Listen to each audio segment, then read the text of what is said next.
যে আপনার যদি দ্রুত বীর্যপাত রোগ হয় আপনি তো কি করেন? নর্মালি আমাদের দ্রুত বীর্যপাত রোগ হলে আমরা কি করি? ওয়ান টাইম ওষুধ কিনে খাই। কই থেকে? দোকান থেকে। কারণ এটা তো শরমের কথা।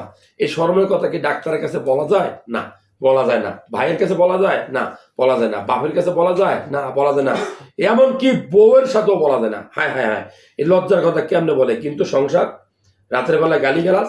আরে ভাই, আপনি 2টা 3টা বিল্ডিং এর মালিক, শত শত বিঘা জমিনের মালিক, কিন্তু আপনি যদি প্রিমেচুর ইজাকুলেশন রোগে আক্রান্ত হন, কোনো কিছুই আপনার ভালো লাগবে না। কারণ কি? আপনি অনেক দিন মনের মাধুরী মিশাইয়া দিনের পর দিন সকাল বিকাল হস্তমৈথুন করছেন, 1 দিন না 2 দিন না, 5 বছর 10 বছর 15 বছর। এখন ভয়ে ভয়ে বিয়া করেন না, যাও বিয়া করছেন তাও ওয়াইফকে সময় দিতে পারতেছেন না। এটা হলো রিয়েল আলাপ, রিয়েল বক্তব্য।